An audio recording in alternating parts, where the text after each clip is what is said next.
J'ai passé ma vie à rendre ma mère fière, mais au final, je n'étais pas là quand elle avait le plus besoin de moi. Jean-Pierre Foucault. Cette nuit-là, il pleuvait à Paris. Jean-Pierre Foucault était assis seul dans son luxueux appartement, se versant un verre de vin rouge, les yeux fixés sur la fenêtre. Dans son cœur, ce n'étaient pas les lumières clinquant de la télévision française, ni les applaudissements retentissants de «Qui veut gagner des millions», mais un appel téléphonique qu'il avait reçu de Marseille il y a près de 40 ans. Ta mère n'a pas survécu, dit la voix du médecin au téléphone. Il a laissé tomber le récepteur.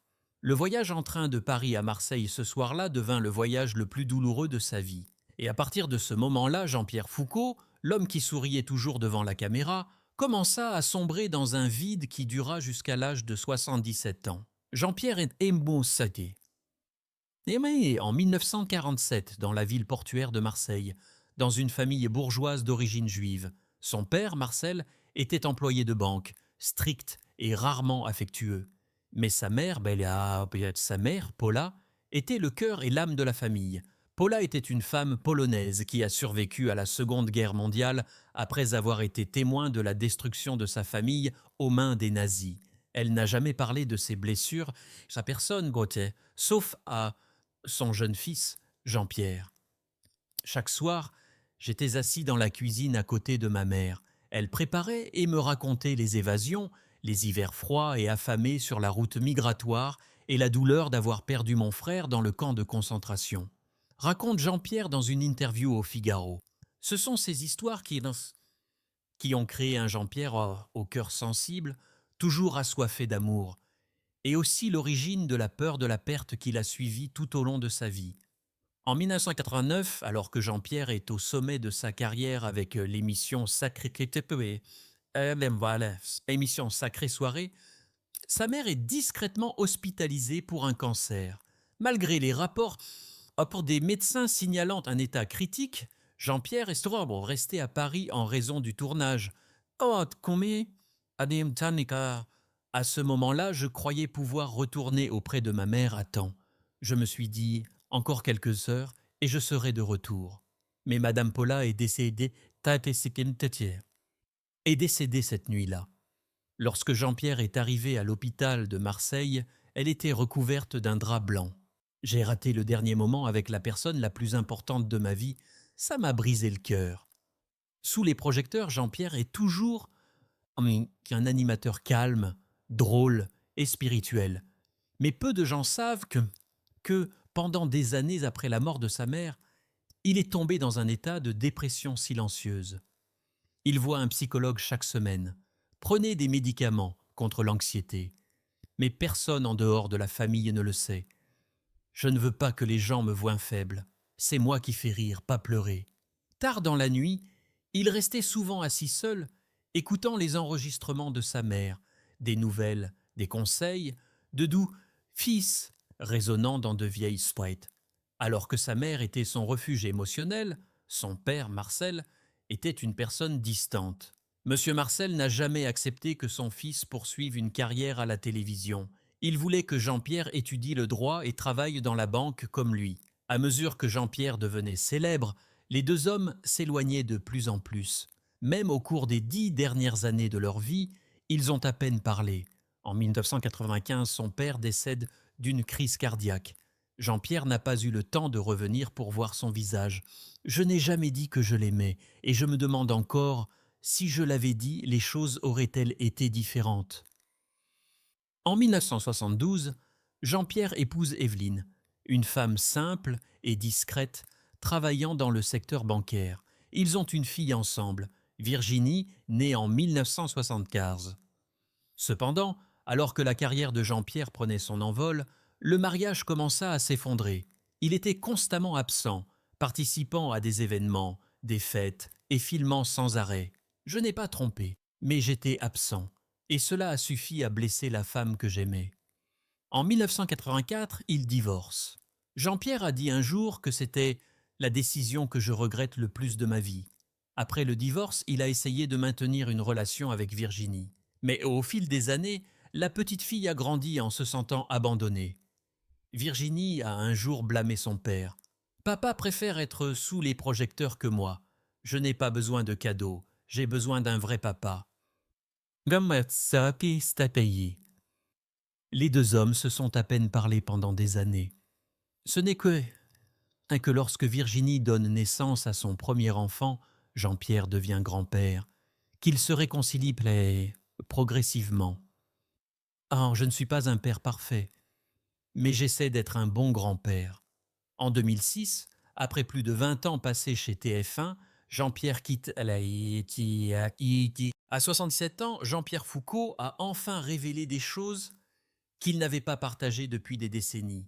Il vit en dépression depuis 1989. Il avait l'impression d'être un échec en tant que fils, père et mari. Et surtout, il portait toujours en lui la peur de la mort, puisque sa mère est morte, son père est mort, et il a failli perdre la vie. Je n'ai pas peur de la mort. J'ai seulement peur de partir sans pardonner, sans aimer suffisamment, sans demander pardon. Je voulais juste entendre ma voix à la radio. Je n'aurais jamais imaginé qu'un jour je deviendrais la voix de la France. Oh, so bella. Yes, tall. Jean-Pierre Foucault. Jean-Pierre est né en 1947 à Marseille, ville portuaire de vent, de soleil et d'espoir. Depuis son enfance, il était fasciné par les voix provenant de la vieille radio de la cuisine. Pour moi, les gens à la radio n'étaient pas des gens ordinaires. Ils étaient comme des magiciens, se souvient-il. Son père, comme nous le savons, ne le soutenait pas dans sa carrière artistique. Mais Jean-Pierre, après avoir obtenu son diplôme d'études secondaires, a trouvé sa propre voie. En 1967, il est recruté comme animateur à Radio Monte-Carlo, RMC, son premier pas dans le monde des médias. Jean-Pierre a commencé à travailler à Radio Monte-Carlo alors qu'il avait une vingtaine d'années. À cette époque, il n'était qu'un gars timide, qui aimait écrire des scénarios et qui était fou de micro. Mais sa voix grave et distinctive et sa capacité à contrôler ses émotions l'ont rapidement fait se démarquer parmi des dizaines d'autres hôtes débutants. La première fois que j'ai entendu ma voix à l'antenne, j'ai senti mon cœur s'arrêter un instant. J'ai su que j'étais né pour faire ça. Il n'a pas fallu longtemps avant que les producteurs de télévision ne remarquent Jean-Pierre. Il a commencé à travailler avec des stations locales du Sud, puis a déménagé à Paris pour poursuivre une carrière de MC. Sa grande percée eut lieu à la fin des années 70, lorsqu'il fut invité à animer une émission de télévision nationale. À cette époque, il se transforme complètement d'animateur radio de province, il devient un visage familier pour des millions de foyers français. Le micro, les lumières de la scène, le scénario et son cœur, tout cela ne faisait qu'un. Jean-Pierre est plus qu'un simple MC, il est un conteur, un facilitateur, un connecteur. En 1987, l'émission Sacrée Soirée fait ses débuts sur TF1. Il était initialement prévu qu'il soit diffusé pendant quelques mois seulement. Mais le charme, l'humour et l'émotion de Jean-Pierre Foucault en ont fait un phénomène national. La sainteté du soir, comme son nom l'indique, est l'endroit où l'on rencontrez des proches disparus, exprimez votre amour, racontez l'histoire de votre vie à des millions de téléspectateurs. Jean-Pierre n'est pas seulement un MC, c'est lui qui crée des moments inoubliables. Quand je vois une mère tenir son enfant dans ses bras après 20 ans de séparation, je sais que je fais quelque chose de plus significatif que la télévision. En 2000, l'émission Qui a attrapé des millions ? Qui veut gagner des millions est officiellement diffusée, avec Jean-Pierre Foucault comme présentateur. Contrairement à l'émotionnelle Soirée Sacrée, Qui veut est intellectuel, dramatique et logique. Mais Jean-Pierre brille toujours. Avec sa voix grave, son rythme parfait et son regard de conteur, il transforme chaque question de 100 € ou d'1 million d'euros en un dialogue tendu. Est-ce votre réponse définitive ? Est-ce votre réponse finale ? Est devenu un slogan national. Jean-Pierre a transformé un jeu télévisé en une expérience personnelle et a marqué l'histoire de la télévision française. Alors que d'autres MC suivent cette tendance vibrante, Jean-Pierre reste fidèle au style classique, sophistiqué et profond. Il ne plaisantait pas trop, ne criait pas dans le microphone. Pas de raid de crétin, art émotionnel bon marché. Au contraire, il savait toujours quand se taire. Et ce sont ces moments de calme, dans une industrie bruyante qui le rende différent et aimé. En 2006, après plus de 20 années de succès chez TF1, Jean-Pierre annonce soudainement son retrait pour poursuivre son projet radio personnel chez Europe 1. Je voulais essayer quelque chose de nouveau. Je pensais pouvoir repartir à zéro, plus jeune, différent. Mais le public n'a pas accepté. Le projet a échoué après quelques mois. La presse a qualifié cela de changement de rôle raté. Jean-Pierre a admis: j'ai sous-estimé le pouvoir de la perception du public.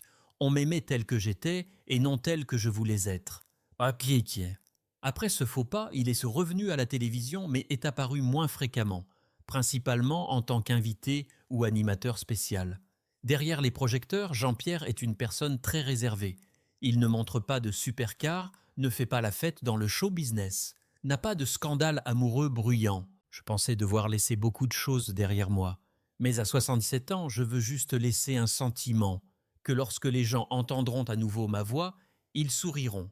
Jean-Pierre Foucault a dit un jour en 2024 : après des années sous les feux de la rampe télévisuelle, Jean-Pierre Foucault ralentit désormais son rythme. Plus de spectacles nocturnes. Fini les articles sensationnels. Fini le maquillage sous les lumières du studio. Mais c'est dans ce silence qu'il a commencé à s'écouter lui-même.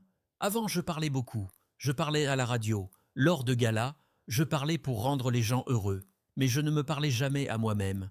Et c'était la conversation la plus importante de ma vie.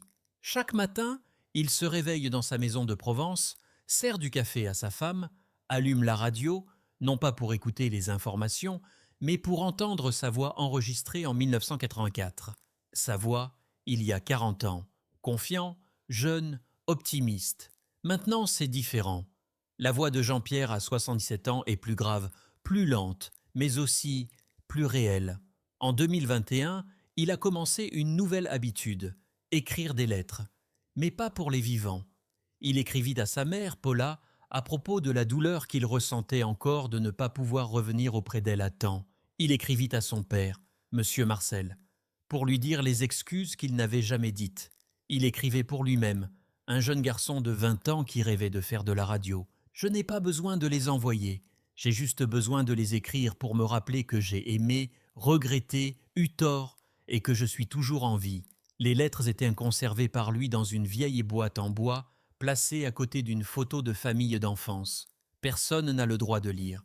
Mais c'est là, dit-il, le véritable héritage qu'il laisse derrière lui, pour lui-même. La relation avec sa fille Virginie s'est améliorée en 2000, lorsqu'elle a donné naissance à son premier enfant. Mais ce n'est que ces dernières années que Jean-Pierre a véritablement compris son rôle de père et de grand-père. Il vient chercher ses petits-enfants chaque semaine. Je cuisine avec ma fille le week-end. Et chaque fois qu'il en avait l'occasion, il racontait son histoire, sans rien cacher, sans prétention, sans protéger son image. J'étais absent pendant les années où ma fille avait le plus besoin de moi. Maintenant, je suis là non pas pour compenser, mais pour être présent. Geneviève, la deuxième épouse, n'est pas un amour bruyant et féroce, mais une relation mature, profonde et durable. Elle n'a pas essayé de changer Jean-Pierre, elle était simplement là, quand il était déprimé, quand il échouait, quand sa mère lui manquait, quand il passait des heures sans rien dire. Geneviève est la seule à aimer Jean-Pierre non pas à la télé, mais Jean-Pierre dans le salon, à 3 heures du matin, les mains tremblantes d'angoisse et incapable de parler. Bien qu'ils n'aient pas d'enfants ensemble, ils partagent tout, les souvenirs, les vieux livres, les soirées passées à cuisiner ensemble. Et quand Jean-Pierre devait se rendre à un examen de routine, c'est elle qui lui tenait la main dans la salle d'examen, en silence, sans poser de questions, sans donner de conseils. J'avais peur que le médecin trouve quelque chose. Mais quand Geneviève m'a tenu la main, j'ai senti que j'étais encore en vie. 1. Jean-Pierre n'a pas peur de perdre sa réputation. Aucune crainte d'être oublié. Il ne craignait la mort que jusqu'à ce qu'il ait le temps de se pardonner. Avant, je vivais comme si j'étais immortel, mais après l'accident de 2003, j'ai compris que tout pouvait disparaître en une seconde. Chaque année, il réécrivait son testament, non pas sur ses biens, mais sur ce qu'il voulait laisser derrière lui. Une lettre à Virginie, un enregistrement inédit, un carnet rempli de 10 choses que j'aurais aimé comprendre quand j'avais 30 ans. Pas la technologie, pas révolutionnaire, pas les réseaux sociaux. Ce qui est, une voix qui rassemble tout le pays chaque mercredi soir, une façon douce, respectueuse et bienveillante de faire de la télévision. Un style de vie qui montre, on peut réussir sans crier. Si jamais tu blesses en quelqu'un, présente tes excuses. Si jamais vous manquez un appel de votre mère, ne manquez pas le prochain. Si vous avez vécu trop vite, ralentissez avant qu'il ne reste plus de temps. Jean-Pierre était la lumière de millions de personnes, mais il a dit « Je n'ai pas besoin de lumière maintenant, j'ai besoin de chaleur ». Et curieusement, c'est lorsqu'il s'est retiré des projecteurs qu'il est devenu le plus réel, le plus humain, le plus touchant.